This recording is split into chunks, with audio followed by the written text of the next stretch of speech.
Welcome to the Snobs podcast. Welcome, everybody, to the Snobs podcast. We are back for an impromptu pop-up night. That is right. We're on hiatus, but not tonight because it's Tuesday and I feel all right. I am not joined. We're Paulless tonight. I am Paul. Unfortunately, he could not make it tonight, but my buddy Sturdy is here to fill in for him. Welcome, Sir Sturdy. Thank you so much, sir. How's it going? We're almost the same complexion, too, so it works. I had to do it. That was not the prerequisite for the choice of it wasn't, but if you know Sturdy, you know I'm going to throw some stuff in there like that. Listen, it's okay. It's fine by me. I wanted to have sort of an impromptu night. I think I missed it, and I was feeling motivated. I still want to break.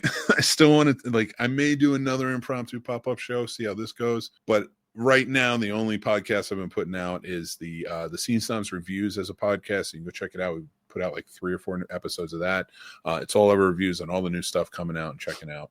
We have this, and we are coming back strong March 18th. That's the plan. We'll see how this goes. We're trying to work it all out, but we're having a good time because I'll tell you what, the world's going to hell in a handbasket, but the Snobs are here for you. At least until that handbasket reaches my shores, which it has. This is our final episode. This guy. All right. Fine.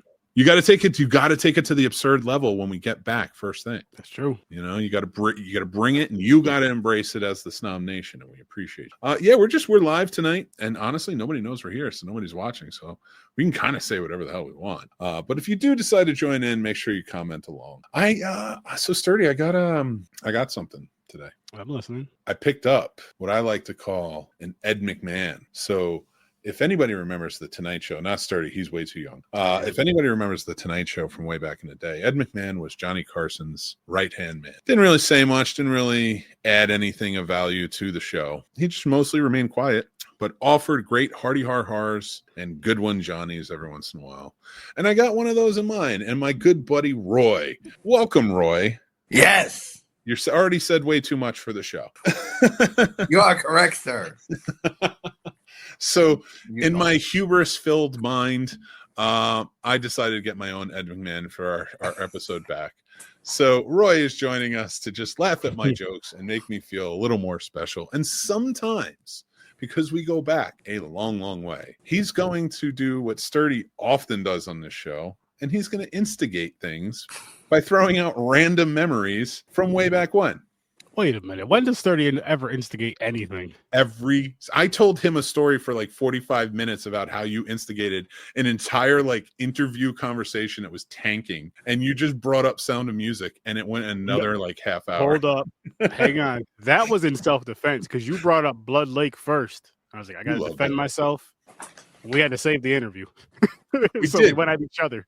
That interview went so bad. We literally had to just stop interviewing, ignore them, and just talk about the movies we wanted to talk about. Honestly, what I did, because I started slowly doing it, but the way I did it, I was like, listen, if anybody wants to go on my show for an interview for your movie, I'm not doing any more Indiegogo shit. So I'm not helping you sell your movie anymore. No. Unless you're going to give me a free copy, I'm not doing that anymore. That's one. And you never have enough to talk about. And two is your movie comes out. We are going to review it, meaning it's your movie. You're going to review it, give your honest opinion about it, and it's going to be part of the interview. You get a better conversation like that, way better conversation like that, and you get more honesty, hopefully. It's hard to argue with that, honestly. And it has worked. We've seen it work firsthand. You're a terrible Ed McMahon. You haven't laughed at any of my jokes yet. This is so uncoordinated. Listen, absurdity abounds. Paul's not here. I needed somebody to laugh at me. Sturdy doesn't quite fit the bill with the laughing at me. He just makes fun of me. It's true. All right. I want to get into a couple of conversations tonight. We have a really interesting top 5 that we kind of rolled in with topics.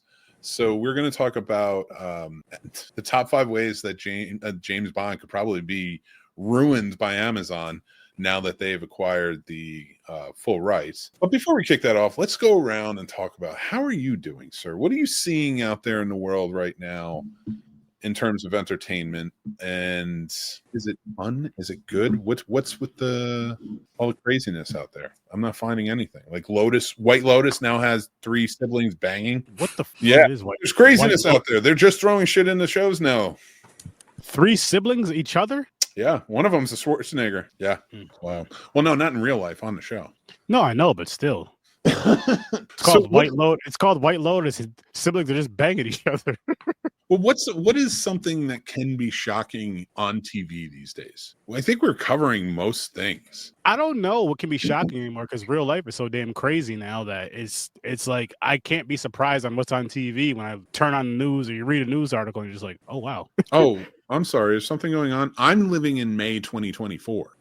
I'm very happy with how my car's extended warranty right now. I'm good.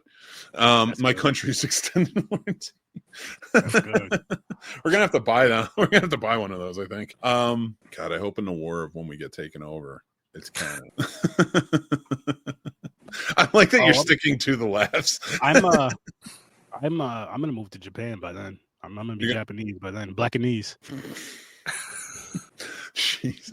And the cool thing about me going there, Mick, is I'll feel how you feel because I'll be like one of the tallest people there. Yeah, but then like they're gonna handle it like Godzilla showed up. Nah, I don't want that. I don't want that. If you went, yeah, that's different. Let me like tell you, I'd be like maybe 4 or 5 inches, maybe a foot taller than some people, but you'd be like 3 feet taller than everybody there. The Godzilla, it'd be a big thing. And it's bigger than 4 or 5 inches. But you and Chris, King Kong, Godzilla, move to Japan, boom, dress up as Godzilla and King Kong. I've been trying to get this thing going for how long now?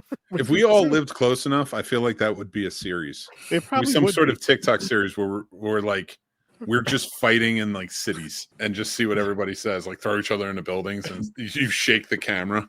It's very Star Trek. Doing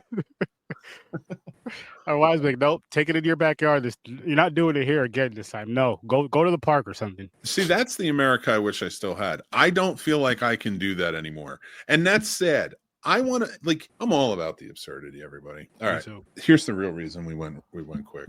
I'm starting a new party. It's called the Grassroots Party. Our color? I haven't figured that out yet, but we'll get there. I'm running for president. Here's what I propose. You ready? Mm-hmm. All right. Here's what I'm going to propose as president. First off, get all these weird ass things out. Start rehiring, getting the government running efficiently again, right? USAID, get your back up. There you go. Then you need to start reaching out to the world leaders. I'm going to talk to what's his name in China. I'm going to talk to all the presidents. I want to talk to everybody in Europe and everybody, all prime ministers and everything like that. Canada, gotta get you good. Get Japan out here. Right? Yep. Everybody, Australia, get all the world leaders together for a summit. And I am going to propose a united federation of allies or whatever. Planets. Well, we can't. I know, but we're not planets though. So countries, united federation of countries, right? And countries and continents. And yeah. I think they already did that with the United Nations. No, better one. So here's the deal. It's only all the governments working together. Like the U.S. military is going to help train like a European military and help back it up. We're all going to be. They don't have.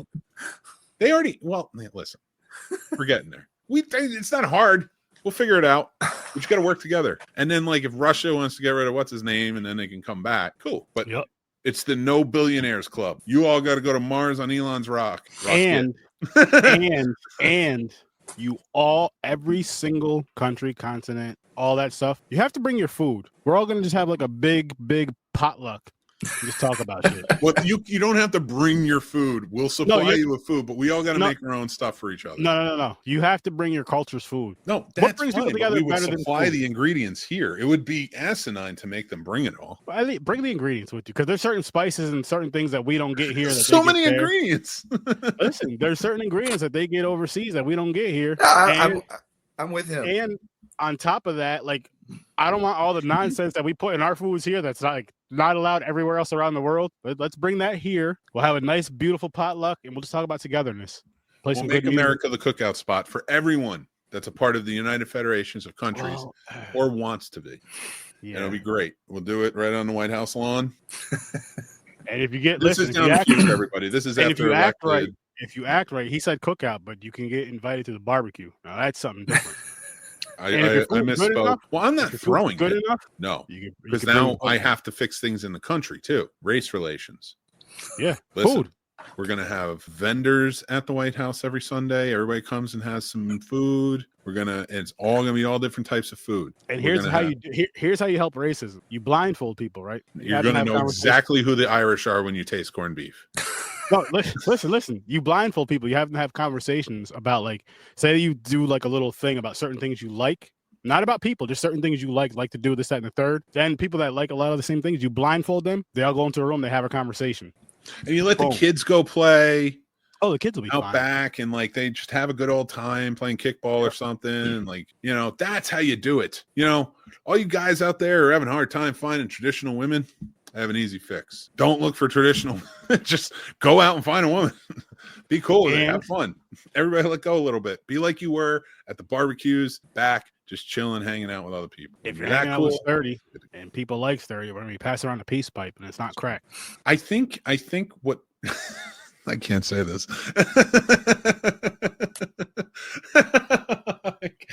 I'm thinking it, and I'm like, I can't say this. This is so stupid, but I'm going to say it anyway. So I think one way we might be able to fix racism between black people and white people in this country. Hear me out. I think white people would just be cool if black people told them they were cool. Then maybe they'd believe it themselves. That's tough though, because you've built my confidence so much through our friendship, Sturdy. I'm just saying. I think the first thing I would do is like, listen, man, here, try this. Try a little seasoning on this food. If it's too spicy, you got to stand over there. It's not that you're not a bad person, but we just got to we got to feel it out a little bit. All right, listen, I get acid indigestion. I have to pick the nights that I can. And like a Sunday into a Monday, are you kidding me? I understand that. But at the same time, if Big Mama's like, hey, Mick, I got some fried catfish with some hot sauce on here. Come try it. You're not going to say, you're going to be the first one. You're okay, I'm on my way. I'm a gentleman. I eat last. No, she calls you first. She calls you first. She wants you to try this because she promised you she was going to make this. You're going. I would ask for extra hot sauce. It'd be even better. I'd be like, listen, like acid indigestion. You're just going to ignore that. If the right person asks you to try a plate of food, you're going to ignore all your allergies, all your acid indigestion, your stomach problem, all that. Oh, God. Am I wrong? All this is like a sweet old lady. Here, and you know the food's good. That's the other thing. You know the food is good. It smells good. It looks good, and it tastes good. It would fill all of Washington, D.C., and everybody would love it. Yeah. We'd bring everybody together. It'd be amazing. You're going to be my vice president. Joe, chief of staff. Good. I like it. And this is future again down the line. Of course, we have a sitting president. I'm sorry. So we have to make sure that in the future process, when we are president and vice president, though, and we're doing this, security's got to be up. How do we do that? Make everybody love us. There you go. See, this is where you got to think outside the box, everybody. You can either strengthen your military or become awesome. And if you become awesome, your security's good because everyone's going to be like, those guys are awesome. And I mean worldly awesome, not just American awesome, because we're all people around the world. I will do Duolingo and learn all of your languages. I'm not going to lie. I have an above average IQ, but I can't learn all those languages. So I'm only going to learn a little bit, but then we'll fill each other in. I will get one of those automatic, because by then this will be the future. I'm going to get like a transcriptor. Here's what we would do. All the cultures, it'd be mixed. It'd be a mixed cultural and age as far as, the whole politics shit goes, all that stuff. Because that's what you need anyway. That way you get ideas from everybody. You figure out what makes people comfortable, uncomfortable. Then you just kind of meet in the middle. And when you meet in the middle, again, going back to the food, you have just a big ass potluck. Who doesn't like food? Doesn't like food? I'm telling you right now. I forget what TV show it is, but they're trying to make I think there were two brothers coming together and like hug, but they've never done that. So they're always fighting.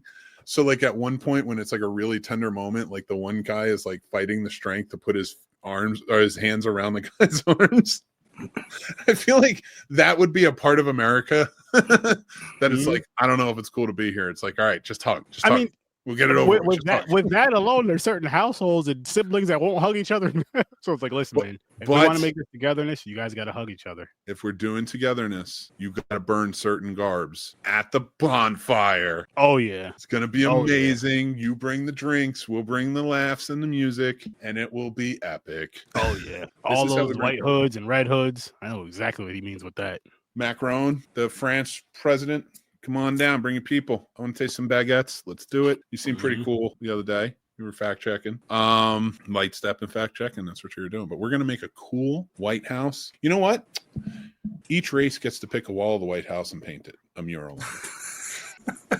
I would agree with that, but I don't want bad artists because like I wouldn't want someone like me Your going best there and trying artists have to be up to it. It's a merit-based system. fair. Because again, you don't want someone like me just painting your walls, trying to do some design. I mean, what the hell is that? Like that's the world, man. Listen, whoever comes in after me can paint it white again. After I've connected everybody and they're amazing and everybody is well connected and loves everything we're doing. The next person in, probably you, can can continue on. You can repaint it white if you want, racist, but I don't know what else we can do here. And we're gonna be playing one of the best cookout songs of all time, "Living It Up" by Ja Too Rule. short? I Too wish short it was to a be little there. bit taller. Oh, that was what was his name? I thought it was too short. Skilo. Skilo. That was Skilo. See, Mixman. Race relations have been canceled. No, that's just the education thing. You know, we'll have a that's not education that's thing. not an education thing. I know the song exists. That's a mind thing. My Yeah, but- mind is not going, but like I'm actually all right. If I'm being realistic, I do not know music like I know movie. I don't know music that well at all. There's like 3 songs I know every word to in the song, and it's like Piano Man and 2 Bon Jovi songs, which from life is going to happen. But I'm actually really, really good with it. I have to hear the song. Like, I mean, everybody knows my favorite artist is DMX. His first album, if I play, I know that thing word for word. His first album, then like a few other albums after, I know just a few tracks here and there. But music is just something that's just like you can't think of all the words if you're thinking of the song unless it's playing. And like, boom, there's a switch. Yep. You know what? Even better, we won't have cookouts at the White House. We'll do annual parties at different national forests. I like that. But we have to clean it up after. Of course. That's fine. It's a very important situation. Like, listen, it's Watch not out for just bears, about too. coming together. It's about coming together and saving Earth. And my first EO is going to be metal straws. I watched Hard Eyes. They It's can going to be protect muscle you. cards. They need to be more important in this country and around the world because they're beautiful. And I will Important. protect every single amendment, every one of them, even number 2. He's right. Oh, God. And I'll hire security for schools, If everybody's together, we shouldn't need it, but just in case. just in case. Well, listen, pedophiles are still good. We'll move them somewhere else. Move them on one of those deserted Catholic islands. Church, up and beat it. Come on. And the laughs aren't good enough for you? We'll iron all that stuff out. This is me coming back and having this gauge of how funny I'm being. Because I Send know them back. I know my Joe's laughs how I'm doing. We were going to talk about heroes, old heroes versus new heroes, but I got to be honest with you. I'm enjoying this one. What else can we do to bring people to, you know what? We're going to make Canada the 51st. Oh, wait, sorry. That's one. That's not. I say food, music, and different cultures, entertainment. Like besides music, like what do other cultures do to entertain themselves? Like I know there's video games, there's all kinds of stuff. I'm also going to when this happens, I'm going to challenge. Yes, I said challenge because I did this about 3 years ago or something like that. Whenever the 30th anniversary of Street Fighter came out on the PS4, well, my OBS messed up, so I'm looking to the side, but I'm still talking. So in that game, you can challenge like other countries, and I decided it'd be a good idea to go ahead and play some Japanese kid in Street Fighter. Terrible idea. 4 rounds. 4 different matches. Didn't touch that person once. I just turned didn't even I just turned the PlayStation off after that last time he beat me because I'm like, this is ridiculous. So I'm gonna go back to that again. That is fun. That would be a good one. You know what? We should start a guild. We should start here's what we do. First of all, every cabinet position except for Joe, who's joint chief, or is not joint chief, but the chief is. Well, you have probably the same amount of background as the joint chief of staff now, but he's going to be the chief of staff. Every other position is filled by 1 Democrat, 1 Republican. They both have to share. They're co's, and they have to respond to me and talk to me before they, not before they make a decision or something, but like before they quit on each other. It's come talk to me first, and so we get both sides of the aisle voices heard, and I'm going to start a governmental Dungeons and Dragons game, monthly Dungeons and Dragons game. Everybody gets to come to the big table who wants to play. You have to be a government official representative, and that's how we're going to come together, and we're going to debate each other over fun. We're going to have Mountain Dew. If you are like die in the game, we're going to have an N64 set off to the side so you can play GoldenEye with everybody else. Listen, I like this that. Old school fun night. That's how we would settle beefs instead of violence. Take Right? it to a game. Take it to a video game. You want to And fight a here's the war with truth. me? Come to the White House. Let's play Mortal Kombat. I don't want any of your soldiers or your people dying. I don't want any of mine. Let's settle it this way. If we're still pissed off at the end of it, then we'll figure it out. But if we can figure it out together, I'm all for it. Mm-hmm. You know, we just had the Four Nations tournament in the NHL. Yeah, I saw that. Yeah, and I've long advocated that all international disputes should be handled by hockey games. Like you have to send your hockey team, and instead of having a war, the two countries have to send a hockey team together and they have to play a game, and whoever wins, they've won the war. Basically, I will not fight wars as your president, unless it absolutely comes to that, and I won't even do a hockey game. I will do steps. I will say, hey, let's do a D&D. Let's talk about it that way. Let's do this. If it comes to a violent portion, and I'm putting hockey under this, you as president and me as the president have to fight it out in a neutral location. It doesn't have to be televised. Doesn't have to be anything. Street rules. We do what we do. You win. Like West Side Story. No. I would honestly say I would say boxing. You have the top, and then you televise it, you monetize it. I don't want to wear gloves. Yeah, I don't want to wear gloves, but we have to have witnesses there, and whoever loses, you can do bare knuckle boxing forward afterwards. You know, at least like this is where it's at. Like no soldiers and nobody has to die. No people have to die. It doesn't have to be this. I will just fight you straight up. See. Let's do it. You're going to have a lot stronger presidents down the line. They're going to get rid of a lot of old people. And even like with representatives and stuff, like you getting out of sorts, you're fighting with me. Fine. Let's handle it mano a mano. We'll go down to the gym. We'll get in the ring. Street rules fight. That's what it is. Wrap a rope around them, start choking them. Street rules, man. Like a boxing or an MMA thing. You get in the octagon, you throw down. I don't want it televised. I don't want anybody embarrassed. That's not what this is about. But like, if you're willing to send people to die for you, you better be willing not to die, but to get into a fight and accept the consequences of when you get in a fight with me. That's just fair. like I'm willing to do. Like, I'm not saying that like. Yeah, because you're gonna have to accept the consequences. No, not that. I mean, like, I would be going in and accepting the consequences of whatever happened to me. It'd be fucked up. I get knocked the fuck out. I'd have a black eye, and I'd wake up and they'd be like, "There's no more America."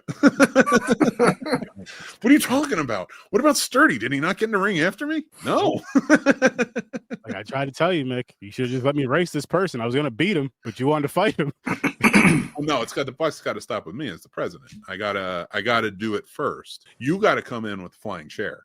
I need on top of the cage. I feel like the Secretary of Defense would be better than that. I feel like the Secretary of Defense would be better than that. It would be better for that. You're going to be the acting Secretary of Defense for that moment. No, I would pick two generals. One that may be more right-siding and one that's left. So then that way I can get two opinions that are going to work together to come to one agreement. They're eventually going to, because it's going to be too inefficient and make them work together. And they're both going to have enough of a connection with their parties and people that work within their parties to be able to be like, listen, this is what we came to. This is where we're at. And then I'll just be like, I'll sign off on it. Or I'll tell them to go to Sturdy, and Sturdy will just be like slapping them.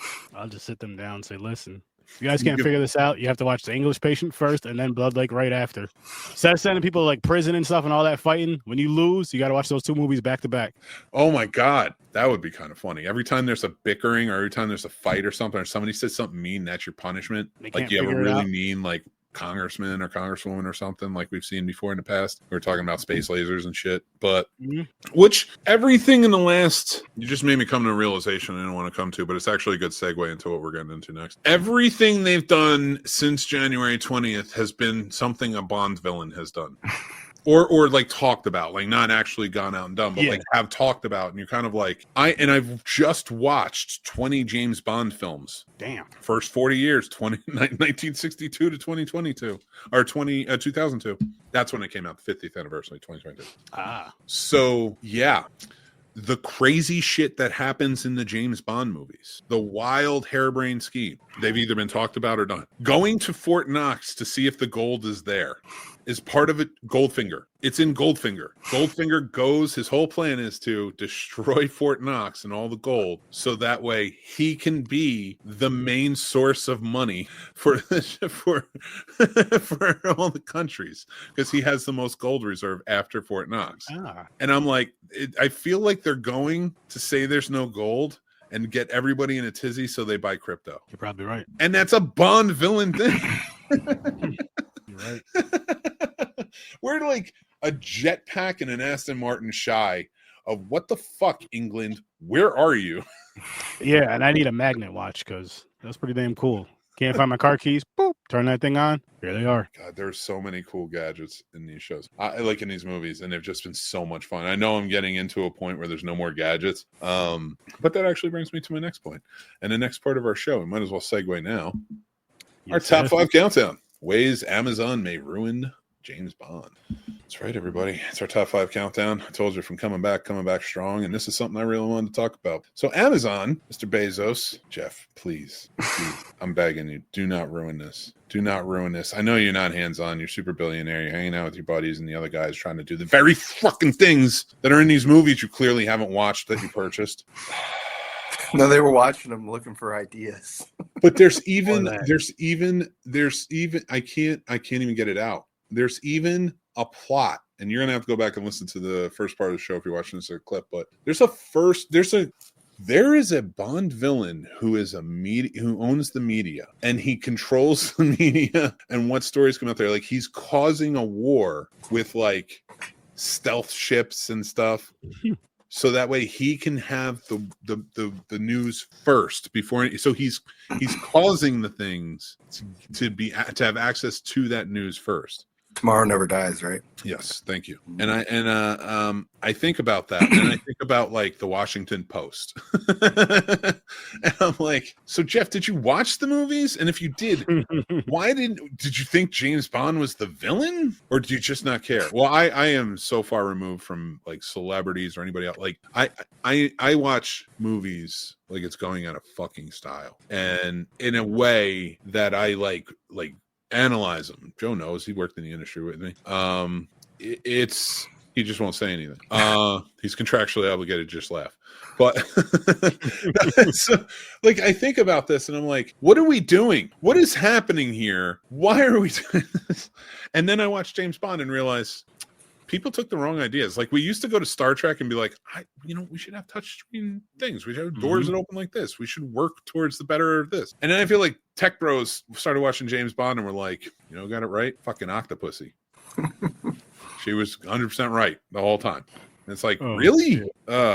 Anyway, this is how basically the bad guy in Tomorrow Never Dies might ruin Bond. Who was played by Jonathan Pryce, by the way. He was very good. And his character was kind of based on Rupert Murdoch. Rupert Murdoch, right? Yeah. Yeah, there's so much. And to give you guys, if you guys are Bond fans, before we start, Sturdy, my friend here, and I are on a show called Popcorn and Pints every Saturday night live. And we do a lot of franchises. Not just, but we do a lot of franchises. And right now we are in the midst of doing every James Bond film, to which I say you go check out. Because right now we are only like 5 episodes in. We're on The Man with the Golden Gun and The Spy Who Loved Me. So we got a lot of movies to go. Go back, check out the older episodes, then start joining in live. Those are going to be a great time. But it is. It's going to be so much fun. And Popcorn and Pints is doing it's just a really fun time. We watched The English Patient last week too, so go check that out. And then roasted Sturdy for doing that episode's not out yet, but it'll be out by the weekend at the very. It's just on your Patreon, right? Yeah, but The English Patient. And then we did Diamonds Are Forever on the main show, and we finished off with Live or Let Die, which is one of my favorite Bond movies. That was a good one. Yeah, I had a lot of fun. You're gonna have a lot of fun with the rest of them going on for sure. But number 5, my number 5 ways that Amazon may ruin James Bond. And as we go into it, I think that it may ruin it with endless spin-offs. And that bothers me. I think I talked about the other night, we were talking about it on your show, how the only one I think I could stomach is maybe a Felix Leiter spinoff, which he's the CIA agent who is basically Bond's equal in America. Well, I think it's supposed to be that they're sort of equals, but like he's very much older than Bond in all of those movies. So I don't like if they follow the Jeffrey Wright sort of train or go with somebody new, I think they could do like Felix Leiter Adventure, stuff like that. And you could have like a Mission Impossible-esque type of show. With that being said, I'd prefer they don't do it. I'd prefer they don't do any like Young M, Money Penny, any cartoons. I don't want to see a Q show. I don't want any of it. I don't want this to turn into Star Trek, which I think effectively does it very well because it was planned out. It was like as they went along, they planned out for bigger worlds in Star Trek. They never really planned out for interconnected bigger worlds in any other franchise besides Marvel and Star Wars, which don't go well. So like we saw with especially on Disney Plus, which we know they're going to get because it's Amazon. We are going to get, I'm sure of it, endless spin-offs, and it's just going to be disturbing because they're all going to fail, and it's not going to be interconnected into the world of James Bond, which we don't know what it's going to look like anyway. So that's my number 5. What do you think, Sturdy, about that one? I agree with you on that. And just to say how you like they're gonna, I agree with you 100% on that, because we've been having these conversations since we found out that Bond was going to be going to Amazon. I'm afraid they're going to Marvel it, and what you were saying, just do too much. I feel like Marvel made their big mistake after Endgame, where they started putting more and more out. I think Bond on Amazon is going to do something very similar, especially because it's on streaming. And who doesn't have Amazon just for the Prime? Even if it's not for the movies, but if it's just for ordering stuff, who doesn't have Prime just for that? So then that way, some people that may be Bond fans are, let me go check this out. And I'm scared they're going to water it down, and I'm scared they're going to do too much. I'm scared they're going to do way too much. And if they Americanize Bond, I'm going to be very disappointed. Well, we're getting to that one. That's actually, I'm glad you brought that up to segue into the next one. Number 4 for me is taking Britain and especially MI6, the 007 program, out of the focus and putting him more of like he is a global trotter, but I just have a strange feeling that you're going to get some shadow organization he works for, that's like called, and that makes him 00, but like, please keep it MI6. Please keep him British. Please, like there's an essence there that really hits right. No matter how you feel about Britain, this, that, or the other, I think James Bond, I think, reflects a hero coming out of Britain that we can all like completely understand. Like the might is right, but also he uses his wits and stuff like that. Like we've always liked with like the MacGyvers here and stuff like that. I think taking him out of Britain and making him more global. Again, I don't care what color you make them, because if my theory is the way I live my theory, and there's going to be a whole video on that. But my theory is that every James Bond was the same person, and Daniel Craig just took over the name James Bond in 007. He was a different person. So that's essential, but there's a whole very drawn out theory. You can go read it on Substack or on our Discord. Sturdy read it, maybe. Quite possibly.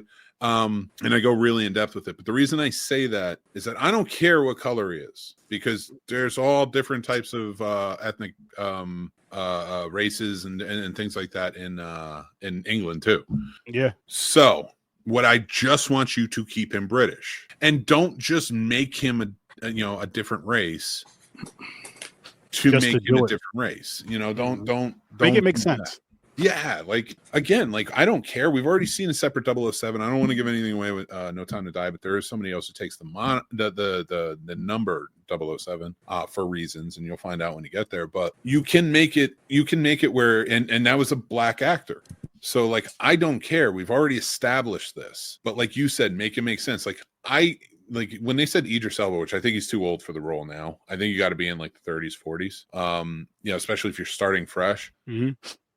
I don't know who, but you can go. There are plenty of actors of all different races that could work, but do not take it away from Britain. Agreed. That is my biggest, don't ruin it that way. Keep it in Britain, keep it MI6, 007 program. I think that's important. That's why it was written in, keep true to the books a little bit. All right. This one's sort of a sub. What do you think of that, Sturdy? I'm sorry. I didn't even.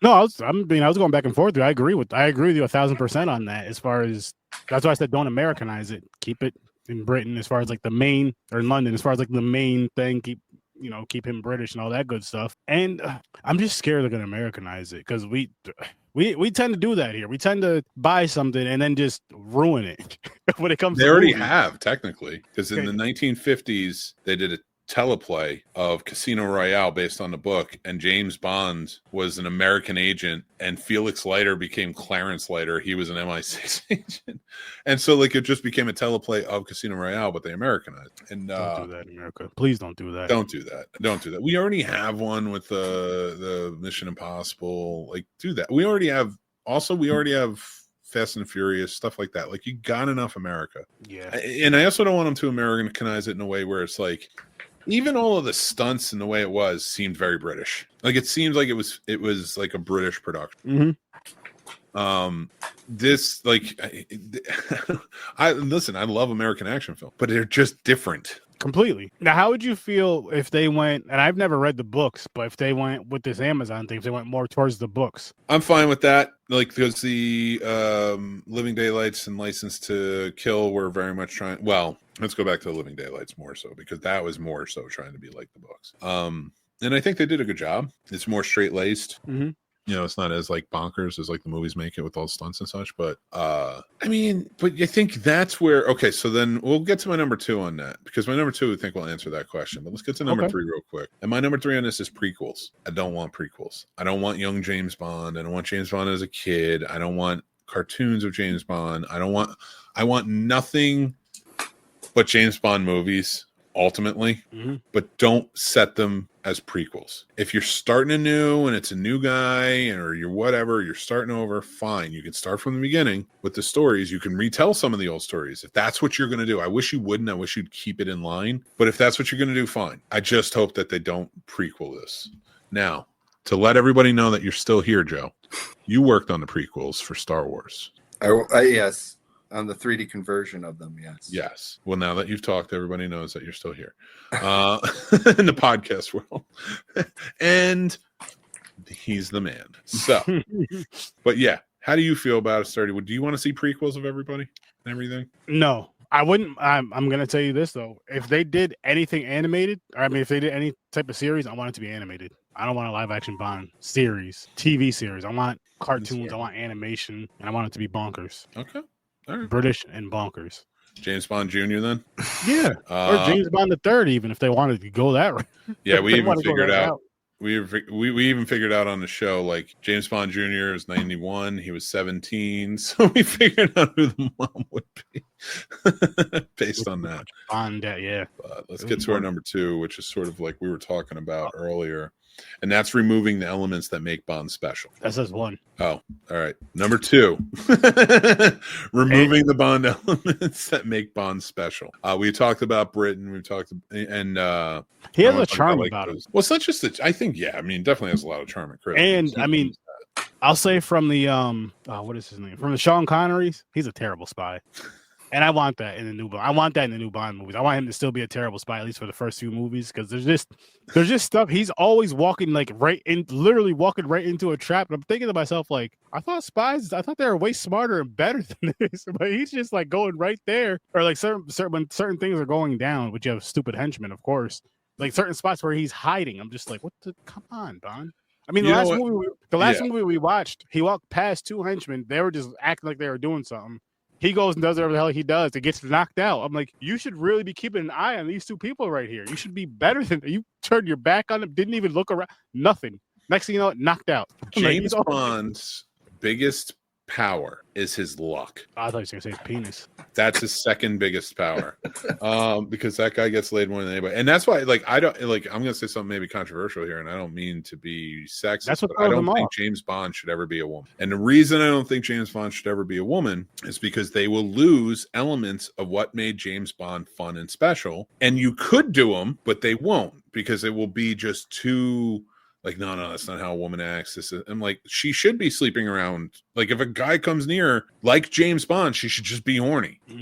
And I don't have a problem with that in a characteristic. If that's what she's trying to, like, hook up, get closer, whatever, fine, because we've seen it in, like, insinuated in, like, the Black Widow, like, storyline. We've seen it in the Red Sparrow, like, that she was a spy that was, hooked up, did that stuff. You know what is a good idea of, like, what I'd like it to be, where it's more on the level of, you remember the She-Hulk TV show? I didn't watch it, but I know what you're talking about. Yeah, She-Hulk bangs all the time. She doesn't care. Like she's just into it, and fine, whatever. But that's what James Bond needs to be. So if you turn it into a woman, like she needs to be that. Also stunt oriented and like not a dick to everyone. James Bond's so easy to get along with. He just rolls up and talks to people. Like you can't be like this crazy, like I don't know. And I agree with that, and changing a man to that type of character too. Like I didn't love that Timothy Dalton, his movies skipped out on some of those things, some of those tropes and those cliches that worked for James Bond. So it's not really just about what they do with like, because if anytime these writers get together and try to do something creative and they do a gender swap in a character or of an older character, or they do like a race swap, things like that, I'm not against them, but they make the swap about the race.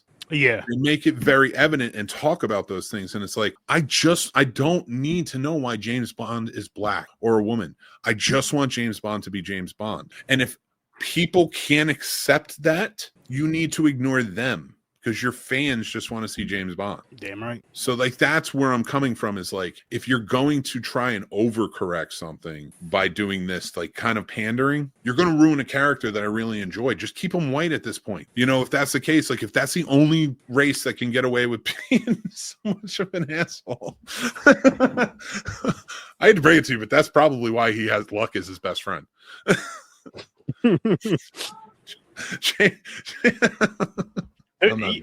Those movies, you know what's funny about those movies is there's so many times where he should have just been taken out. Like as far as what's been going on like around him. Like there isn't one of the movies, I don't remember which one it was, where there's a bunch of they're on him and the chick are on a beach, and there's somebody from a boat just shooting at them. There's another time it's on Her Majesty's Secret Service with Lazenby. Yeah, I didn't like that one too much. And then there's the one where this is one of the earlier, I think it was the first or second one, with the helicopter chase, where someone's in a helicopter, him and the girl are in the truck or whatever, the truck's getting shot at, and then they're just like hiding around hills and stuff. I'm like, it's a helicopter flying over you. How did you make this thing crash, Bond? But yeah. I'm not mad at it, and that's what I would want from the Amazon Bonds, is the ridiculousness and the stuff of that. Like you have to keep doing that stuff, of course, more to these times, because that's another thing I did like about from where we're at now, from what I've seen to where we're at now, is the technology gets better, the cars are different because the years are different. So of course it's gonna kind of upgrade with that. So hopefully, if they do redo it, I say don't do a prequel like you said, don't do a remake, just start from scratch. Use the source material as far as as far as like certain things for Bonds, as far as how he is.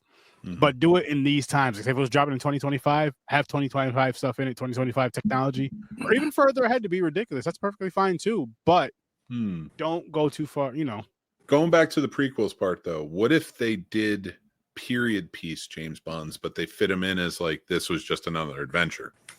I don't know. I think they would drop the ball. Really? I think it would be kind of interesting to see a 60s style James Bond. It could be, but it also depends on who's directing it and all this other stuff and who's a part of it. We talked about that on your show. Christopher Nolan, man, get it done. Get it done. I'll be down. That's funny when Chris brought that up, and that was all. Because I asked the original guy, I was like, yo, Mick, I'm coming to you because you know more about directors and all this stuff. I was like, who would you pick as a director for this movie? And Chris threw out Nolan, and you were saying something at first, and as soon as he said throughout Nolan, you just stopped talking and we're just thinking for a minute. I thought about everything it could be. I thought about the entire Dark Knight trilogy we can get in James Bond's world. All I want is that. Well, now Christian Bale has to be Bond. Just because he's British. Yeah. Works. There you go. He'd be a good Bond. I don't think anybody would have a problem with James Bond. I'm trying to think of young. Like I liked when they said the what's his name, Aaron Taylor Johnson. When I heard him, I was like, he'd be a really good Bond. Trying to think of some of the good ones, but I can't. Like I just want Christopher Nolan. though. Like Jesus, Tom Holland grows up a little bit. Like I mean, literally in size, he could be Bond. Christian Bale's 51 though. He'd be a little too old. Yeah, but dude looks like he did 10, 15 years. Well, yeah, I probably can't do this. But because I'm looking at it, like, say if they do like 6-7 Bond movies, if they did that many, because they're gonna do a few. They're gonna do a few. They didn't pay all that money for Bond just to do 2 or 3 movies, unless it really flops hard. I would honestly, I think if they wanted to be smart about it, just keep making Bond until so you can keep making the movies. Have a different British actor. Just keep a white Britishman for now, and pick different, like 5 or 6 different British actors who are in like their mid-30s or something like that, or even like their 30s, and just keep making movies and say they're all in a line. These are all James Bond. They just all have different faces. We've settled it. Bond is good, you know? So now you can tell stories and just be like, that's what we're doing now. We're telling stories and then continue it. They're never going to do that. You could do something so interesting with that and so experimental as filmmakers if you did that, because you could get like one time where a director's like, hey, I'm doing this trilogy of James Bond. I picked this guy.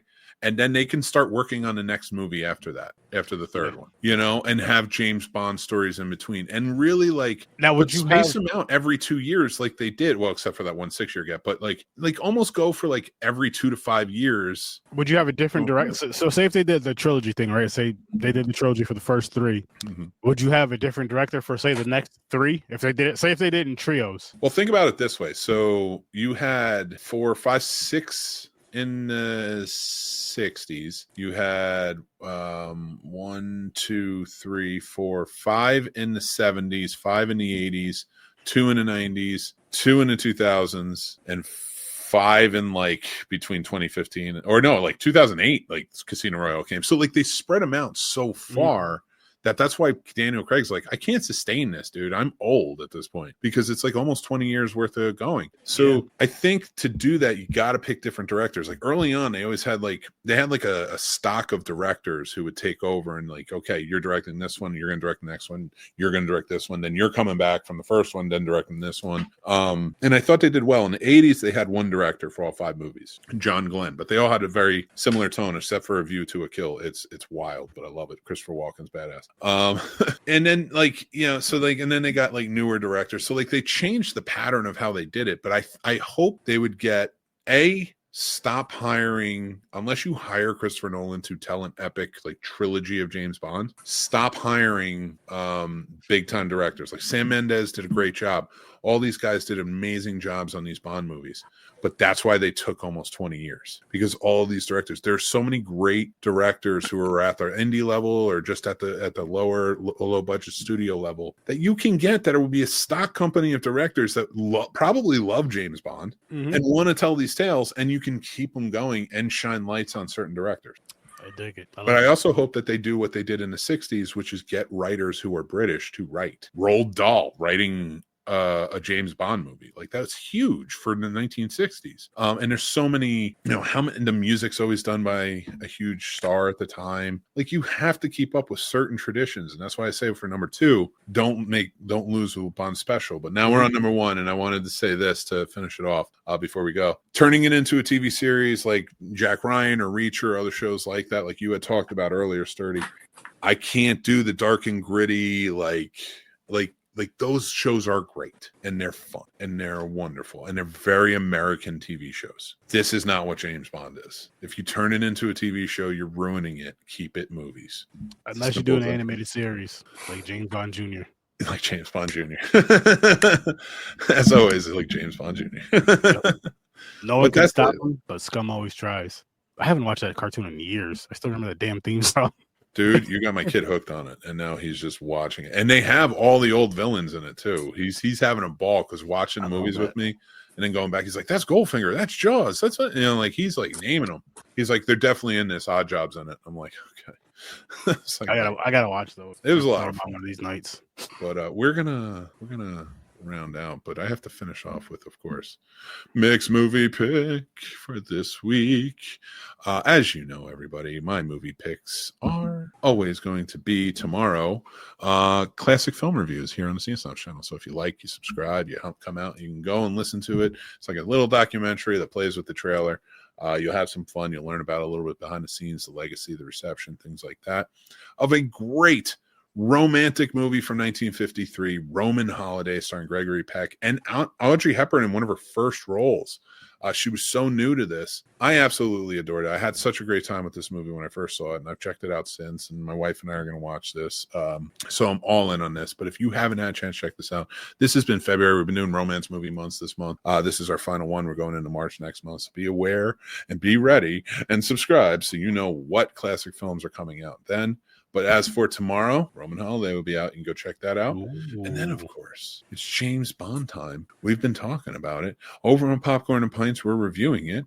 And now you get to check out the next week's worth of classic film reviews on James Bond. GoldenEye from 1995 and Tomorrow Never Dies from 1997, starring the great Michelle Yeoh, Academy Award winner Michelle Yeoh. I'm gonna keep listen, people out there watching, listening. I'm gonna keep pushing these guys over on Popcorn and Pints. When we're done with James Bond, we all have the Nintendo Switch. We all have that thing, you know, the 64 thing and all that. I think we need to get some GoldenEye action streaming. Been a long time, but I'll go for it. I'm gonna have to put my glasses on for that one. But I want to say, before we get going, I want to say thank you to my good buddy Roy for stopping by and hanging out with us and just being genuinely quiet. Like that's what we talked about. And I wanted to see if he could make it, and he did. Like, he really stuck with it. I was kidding. I was like, "You could talk the whole time." I would have been terrible at that. As soon as the show started, I'm gonna start running my mouth. Oh, I know, and that's why I love you. But we are gonna still be on break. Probably March 18th we'll come back. Maybe we'll have another impromptu pop up. Tell us if you want more. Maybe we'll do another show. I have some good topics ready to come up and ready to go. But I want to thank you again, Roy, for jumping in, having a good old time. I'm going to put you in the back for now while we close out the show, and we'll see you right after. But guys, it is time for that final goodbye of the evening. And I want to say to you, this is Sir Sturdy, and you should go check out his channel, Horror with Sir Sturdy Podcast, Sir Sturdovision, which is a great show on there as well. We also do Popcorn and Pints. But I'm going to let you take it away and talk about it. What do you guys have going on right now in Horror with Sir Sturdy? Actually, Thursday night at 8 o'clock Eastern time, we will be reviewing the film Ghost Watch. I've never seen it, but I'm going to check it out, of course, to review that, have a great time with that. I'm going to say this. You guys, I'm going to get my Patreon together, and I'm going to have my Discord link in there. We have a lot of fun in Discord. And I'm really trying to build a community in there because all the other social media things, I had a Facebook group a couple of years ago that was a good size, and I had like 800 people in there, and then Facebook decided to delete it on me. So I was just like, Discord is where it's at. You got more freedom there. There's more of a connection there. It's a good time. It's a really good time there. I'm getting back into the gaming stuff too, especially with horror. So you guys want to check that out. I've been playing I forgot what it's called, but you guys see me streaming it. And if you've seen me and my brother playing it, you hear some grown-ass men yelling, not screaming, yelling, because our voices just can't get that high anymore. You hit puberty and all that stuff. That's true. It doesn't get all that high screechy stuff. You just yell, ah! But it's one of those games that kind of just, it's a horror game, and it's something that makes me jumpy and all that stuff, especially when I have the green courage. You guys know what I'm talking about, the herbal essence. And yeah, tune in for that. And if you play the game, come join us and play the game with us, because we don't know what the hell we're doing at times. Yeah, it is a good time. Go follow them over there. Horror Sir Sturdy Podcast. Make sure follow them, Popcorn and Pints as well. I'm Mick Manhattan, host the Scene Snobs. Paul will be back when we get back. Of course, yes, Sturdy, you're always welcome. Come back here. You're part of the show as well. Ghostwatch was my pick, so I'll be over there for Horror Sir Sturdy. And I just wanted to say, guys, I know it's been a really tough time. It's been really tough. Maybe a little over a month for you guys, as well as it has been me and everybody else. I just want you to know you're kicking ass. As much stuff is going on, you're doing it. You're putting it together. You're making stuff happen. Stay positive always. Remember to be kind to yourselves. That is important. Take care of yourselves. That's important. Take care of the people around you. That is important. But remember, just be classy, be kind, and take care of yourselves, like I always say. But until next time, I'm Mick Manhattan from the Scene Snobs. That's Sir Sturdy from the Horror Sir Sturdy Podcast, Scene Snobs, Popcorn and Pints, and everything in between. And Troy Hill Talks. And Troy Hill Talks. Yeah, go check out our buddy Troy Hill Talks. He's every other Thursday. You can check him out at Troy Hill Talks. He's got a really fun show, and Sturdy is on there as a guest. A guest co-host, or your official? I'm like it's like a guest co-host for now, pretty much. Okay. Well, for the foreseeable future, and you're going to want to be there. We just had a great episode. We talked about the Sidney Poitier movies with Bill Cosby, his sort of trilogy of Uptown Saturday Night, Let's Do It Again, and A Piece of the Action. 3 great movies. Go check them out. Yes. And but seriously though, remember to take care. Oh, what you got? I was just going to say, listen, Let's Do It Again, J.J. Walker, middleweight champion. All I'm going to say. Great movie. It's absurd. It's bonkers. Go check it out. But again, until next time, remember, be kind, take care of yourselves, and stay classy. And I'll talk to you guys soon. Take care.